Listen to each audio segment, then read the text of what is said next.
Mountain bike भनेको चाहिँ अब मेरो आत्मासँग जुडिया जस्तो भइसक्यो क्या।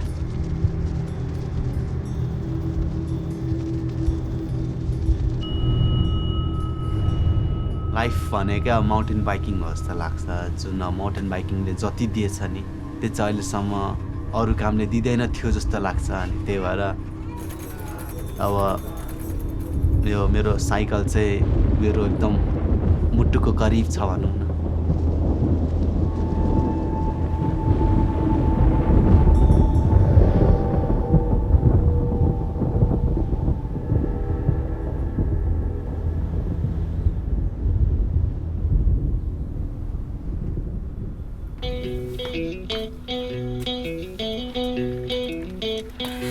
मम्मी जान्छ है।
मेरो नाम चाहिँ राजेश मगर हो। म चाहिँ 21 वर्षको भएँ। मैले अब साइकल चलाउन सुरु गरेको चाहिँ 10-11 वर्षमा होला। यो चाहिँ म बस्ने घर।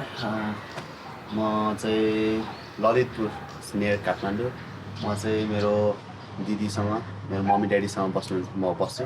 यो चाहिँ मेरो कोठा। दिदी भाइ चाहिँ एउटै कोठामा सुत्छौँ। अनि उतापट्टि चाहिँ मेरो ड्याडी मम्मी। लगभग कोठाभरि मेरै सामानहरू मात्रै देखिन्छ। अनि यो चाहिँ नेपालको पहिलो नेसनल डाउनहिल च्याम्पियनसिप। अनि उहाँ चाहिँ सुरज बन्टे भनेर भन्छ, बन्टे पाण्डे भन्नुहुन्छ उहाँलाई। अनि मेरो चाहिँ लुगाहरू यहाँ छ, तर मेरो चाहिँ प्रायः जस्तो सबै साइकलकै लुगाहरू मात्रै छ। अब धेरै नै डेडिकेट भएर होला। अनि साइकलको सामान नेपालमा चाहिँ mountain biking not so popular के, बिकज मान्छेहरू त्यति धनी पनि छैन क्या यहाँ। अनि साइकल किन्न सक्दैन थियो। मैले कति भन्थेँ मम्मीलाई, मम्मी साइकल किन्दिनँ। तर अब मम्मीले चाहिँ अब आश देखाउनुहुन्थ्यो क्या, अब अहिले पैसा छैन, पैसा भएपछि किनिदिन्छु भन्नुहुन्थ्यो। मेरो मम्मी चाहिँ घरमा काम गर्नुहुन्छ होइन, बिहानदेखि बेलुकासम्म भनौँ न दुःख गर्नुहुन्थ्यो। अब हाम्रै लागि दुःख गरे। ड्याडीले ज्यामी काम गर्नुहुन्थ्यो, यति दुःख गर्नुहुन्छ, तर त्यति दुःख गरे अनुसार चाहिँ पैसा त्यति कमाउँदैन थियो क्या। हामी जस्तो मान्छेलाई चाहिँ अरूको काम नगरी नहुँदो रहेछ भनेर। हामीले पनि यस्तो गर्नुपर्छ भनेर उसले सानैदेखि बुझ्दै गयो क्या। त्यो काम गर्दा गर्दा पैसा अलि जोगाएर उसले अब ऊ बेलामा मलाई त्यति ख्याल त भएन, उसले कति महिनामा पैसा जम्मा गरेर साइकल किन्यो। एउटा साथी थियो मेरो क्लासमेट। अनि उसँग चाहिँ साइकल थियो। अनि त्यो साइकल मैले किनेँ। अनि मैले चाहिँ $25 त्यो साइकल किनेँ। अनि मलाई चाहिँ यसप्रति अझै माया बस्यो क्या, साइक्लिङप्रति चाहिँ अझै I am in love with my mountain bike. आफैले बनाउने भाँचिन्थ्यो, वाइल्डिङ गर्थेँ, वाइल्डिङ गर्न लान्थेँ, वाइल्डिङ गरेर बनाउँथेँ। अनि त्यो साइकलपट्टि ध्यान गएपछि घरबेटीहरूले के भन्थ्यो भने अब तेरो छोरा पढ्दैन भने त्यो उहाँले अलि जार रक्सी खानुहुन्थ्यो नि त। त्यहाँदेखि खोज्नु जान्थेँ, कता खोजेर ल्याएर अनि त्यहाँबाट स्कुल पठाउँथेँ। अनि त्यहाँबाट त्यो गरेपछि त मलाई नि हो क्यारे जस्तो लागेर साइकल बेचिदियो कावारीलाई। 90 रुपियाँमा ऊ बेलामा 90 रुपियाँमा साइकल बेचिदियो, नयाँ साइकल।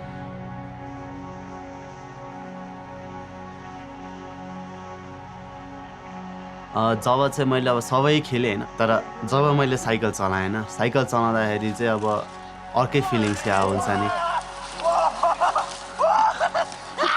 अनि युट्युब भिडियोहरू हेर्न थालेँ, अनि त्यसपछि साइकलको फोटोहरू गुगलमा फोटोहरू हेरेँ। अनि मैले सोचेँ के त्यो साइकललाई म मोडिफाई गर्छु भनेर क्या, जस्तो डाउनहिल बाइक हुन्छ त्यस्तै बनाउँछु भनेर सोचेँ। यति अब साइकल बनाएँ होइन, मेरो माइन्ड चाहिँ अर्कै टाइपको क्या। अनि जब स्कुलमा हुँदाखेरि नि साइकलकै बारेमा सोचिरहने। अनि स्कुलमा अब सरहरूले टिचरहरूले पढाएर हुन्छ, तर आफू चाहिँ साइकलको ड्रोइङ गरेर बस्ने। ट्युब चाहिँ अलिकति कस्तो भने जिआई पाइप धाराको पानीको त्यो जिआई पाइप फलामको हालेको थिएँ मैले। अनि मैले सस्पेन्सन चाहिँ मैले $2 किनेको होला, पछाडिको सस्पेन्सन, मोटरसाइकलको स्कुटीको सस्पेन्सन। बेलुका अब हामीले नि स्कुल त पढेको छैन, हामीले नि पढ्नु त जान्दैनौँ। गर्नु लाउँथ्यो यसरी पढ्नुपर्छ, यस्तो गर्नुपर्छ, हामीले नपढेर यति दुःख पाएको छ, तिमीहरूले पढ्नुपर्छ भनेर सम्झाउँथ्यौँ। जब म स्कुलमा पढ्दाखेरि चाहिँ खासै म त्यस्तो ब्राइट स्टुडेन्ट चाहिँ होइन। स्कुलको लागि साइकलको लागि होइन, स्कुल नै जाँदिनँ थिएँ कि। अनि जब म साइकल चलाउन थालेँ नि मेरो माइन्डै चेन्ज भयो। अनि मैले चाहिँ के सोचेँ नि, मेरो माइन्ड चाहिँ के हो भने साइक्लिङ नै गर्छु अब। अनि त्यहाँदेखि मैले अब डेडिकेसन मेरो सबभन्दा ठुलो साइक्लिङमा गयो। अनि मेरो प्यासन, मेरो सबै कुरा एउटै भयो क्या। मेरो हबी, मेरो प्यासन, मेरो अब वर्क।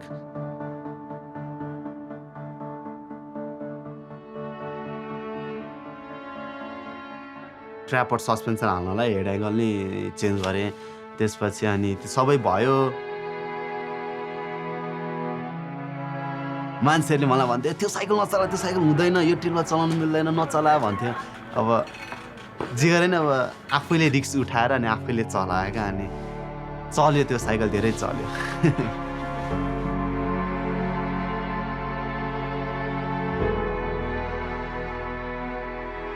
त्यो साइकल मैले चलाउँदा चाहिँ साह्रो हाँसउठ्दो साउन्डहरू आउँथ्यो। कहिले चेन बजाए ठ्याङ ठ्याङ ठ्याङ ठ्याङ गर्थ्यो, कहिले त्यो अब सस्पेन्सनको बुसिङहरू क्वाक क्वाक क्वाक होइन। चलाउँदाखेरि नि अब च्वाक र चुइक चलाउन त सक्दिनँ थिएँ, किनभने पहिलोचोटि आएको थिएँ, थाहा छैन किन होइन। यति आँटिलो थिएँ त्यतिखेर, मैले केही नसोची सबै जम्पहरू हानेँ हुन्छ नि, सबै टेक्निकल चलाएँ, सबै बम्बर चलाएँ। अनि मान्छेहरूले त्यो देखेर चाहिँ अनि म प्रति चाहिँ उनीहरूले एकदम एटेन्सन दियो क्या। अनि त्यहाँदेखि चाहिँ अनि मान्छेहरूले सपोर्ट गर्न थाल्यो मलाई।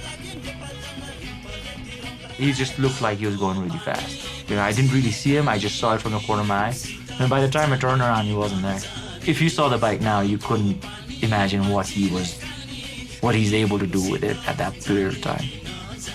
अनि मैले त्यो रोड ग्याप हानेर अनि म माथि आउँदै थिएँ। अनि बोलायो मलाई, अनि मन्दिर दाइले बोलाएपछि अनि भाइ नाम के हो भने अनि मैले मेरो राज हो भने अनि के राम्रो कुदाउँदो रहेछ भने हजुर दाइ यता हाँसिरहेँ। अनि त्यसपछि Yeah, I could see his potential from the very beginning. I pretty much offered him a job the second time I met him. अनि उहाँले नै मसँग अगाडि अब आउने लाइक सिजनमा 4 जनाको ट्रिप छ, मसँग जोइन गर भन्यो।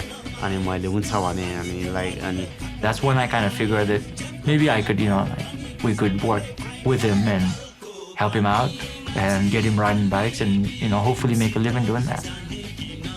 Mountain bike guiding will pay the wages for him and he'll make a good living for himself.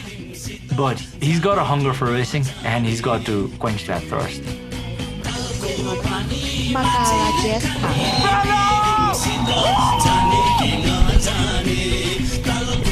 สนามหลังจากที่เสร็จภารกิจของตัวเองแล้วก็มาเชียร์เพื่อนๆนะคะ นี่เนปาลครับ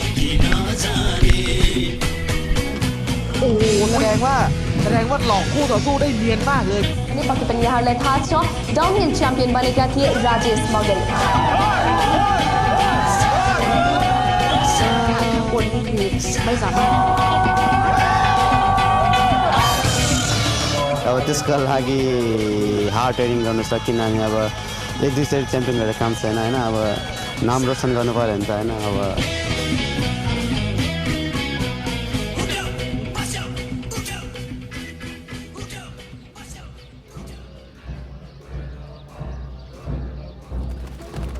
नेपालमा चाहिँ अब यस्तो कुरो अब हुन्छ नि अब यस्तो अब साइक्लिङमा लागेर अब आफूले आफ्नो लिभिङ स्ट्यान्डर्ड चेन्ज गर्ने मान्छेहरू धेरै कमै छ होइन त्यो देख्दा चाहिँ म एकदम मोटिभेट हुन्छु कि म अझै यसमा गर्न चाहन्छु भन्ने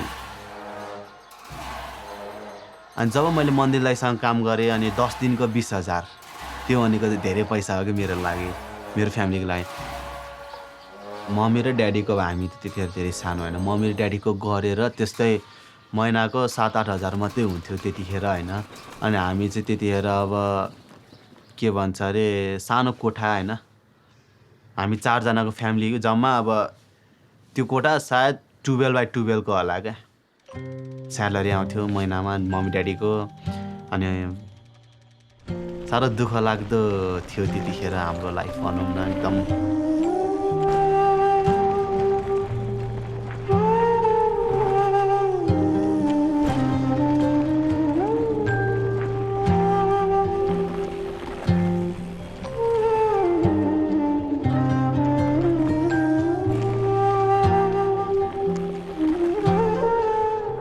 ड्याडी मम्मी काठमाडौँ बसेको त्यस्तै अब 25-30 वर्ष हुन लाग्छ तर स्टिल हामी एकदम त्यस्तो अब हुन्छ नि 25-30 वर्ष बसेको जस्तै देख्दैन ड्याडी चाहिँ कमाउने मम्मीलाई दिने फेरि माग्दै अब रक्सी खाँदै हिँड्ने होइन त्यस्तो थियो कि अनि जति जे गरेर सबै मम्मीले गरेको के अनि त्यही देखेर मैले चाहिँ सानैदेखि मैले पनि अनि आफ्नो लागि चाहिँ आफूले कमाउनु आफूले कमाउनु आफ्नो लागि आफूले कमाउनु पर्यो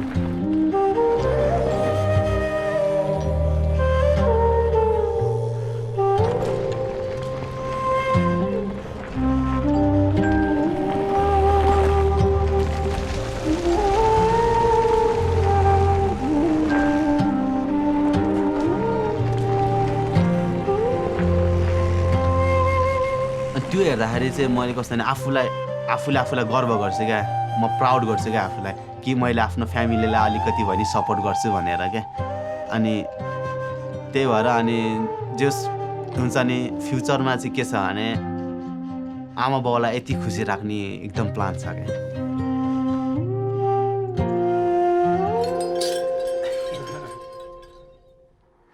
मैले चाहिँ सोचेको थिएन अब हुन्छ नि साइकल चलाउँदाखेरि नि म बाहिर जान पाउँछु भनेर विदेशहरू भ्रमण गर्न पाउँछु भनेर सोचेको थिइनँ म चाहिँ नेपालबाट होइन अब म चाहिँ नेपाली अनि एसियामा चाहिँ अब यो एसियन माउन्टेन बाइक च्याम्पियनसिपहरूमा जाँदाखेरि नेपालबाट नै राइडरहरू छ भन्ने हुने क्या अब Basically, the only international races he's raced in so far have been in the region, but he needs to break out of that. And it's not the same level as the European races or the North American races. I think we've got a 3-year plan for him. And I think by the 3rd year, we'd want to see him sort of do the full calendar in the EWS, really see where he stands amongst, the world's fastest racers. Right now, the main restriction is his travel visas. I think it's going to be testing for him.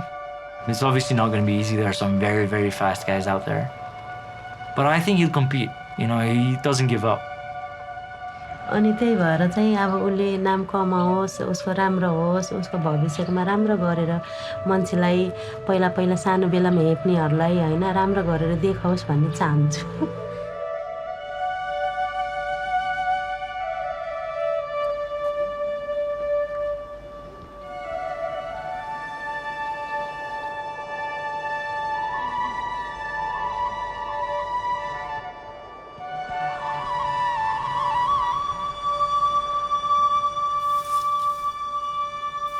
Just imagine a kid from the outskirts of Kathmandu, just riding a bicycle that he welded together himself. Is it very realistic that every other kid who rides a bike in Kathmandu is going to end up the same way as RJ? Probably not, but it is an inspiration that kids can look up to and understand that if they work hard enough, good things can come their way. I think he's super proud to be Nepali, and I think he is super proud to be Nepal's fastest rider. A kid from Nepal is taking on the world.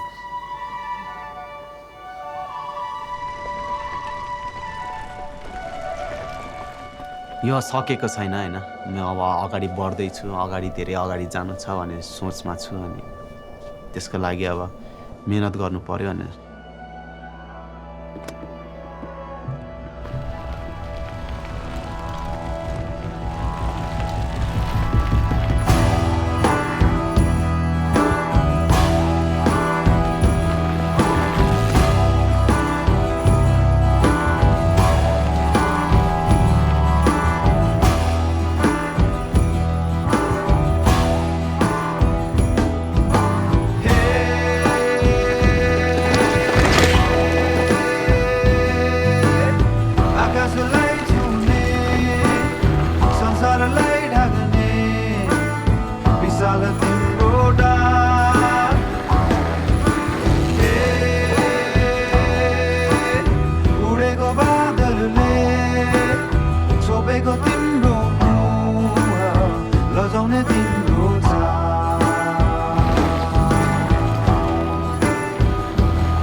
How many times have you seen 5 kids lying around, lying on a road, and one kid just jumping over them? Kids and wheels, they just go together anywhere in the world. And I think, Nepal's no different.